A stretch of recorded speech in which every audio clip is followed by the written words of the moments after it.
कुर्मदास, कारण पाप जास्त होतं, पुण्य कमी पडलं होतं ना. सांगा माझ्या देवाला.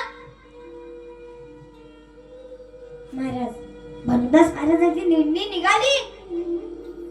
चंद्रभागेवरती 2 वेळा स्नान केलं भानुदास महाराजांनी आणि 2 वेळा त्या पंढरीच्या पांडुरंगाचे दर्शन घेतले आणि सांगू लागले, अरे देवा देवा, कुठं आलं ते पैठण, कुठं आलं ते लहुड. अरे देवा, लहुड पर्यंत येऊन पोचलाय तो भक्त, तुझा भक्त आलाय रे कुर्मदास, लहुड पर्यंत येऊन पोचलाय. तिथे रक्ता भांबड होऊन पडला आहे. त्याने एक अन्नाचा सुद्धा कण घेतला नाही, पाण्याचा एक थेंब सुद्धा घेतला नाही. अरे रक्ता भांबड झालाय तो. जा रे, जा त्याला वाचवण्यासाठी.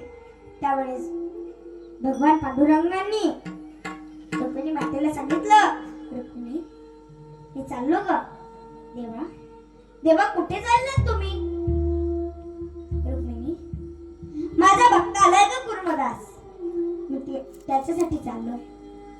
त्यावेळेस पंढरीचा पांडुरंग निघाले, लहुड पर्यंत येऊन पोचले आणि लहुडला आल्याच्या नंतर जिथे कुर्मदास रक्ता भांबड होऊन पडला होता तिथे खाली बसले आणि कुर्मदासांना म्हणू लागले, कुर्मा, अरे कुर्मा, सांग तुला हात देव कुर्मा? आई देवा. कुर्मा, कुर्मा तुला पाय देव? नाही देवा. सांग ना कुर्मा, तुझी इच्छा काय आहे? त्यावेळेस कुर्मदासांनी सांगितलं, देवा देवा, माझी एकच इच्छा आहे, तुझ्या मांडीवरती माझा प्राण जावा.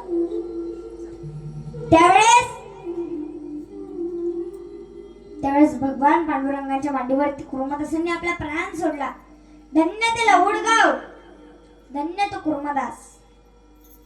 किती भाग्यवान आहे महाराज. कुर्मदासांच्या जीवनाची आवड काय होती? प्रत्येक संतान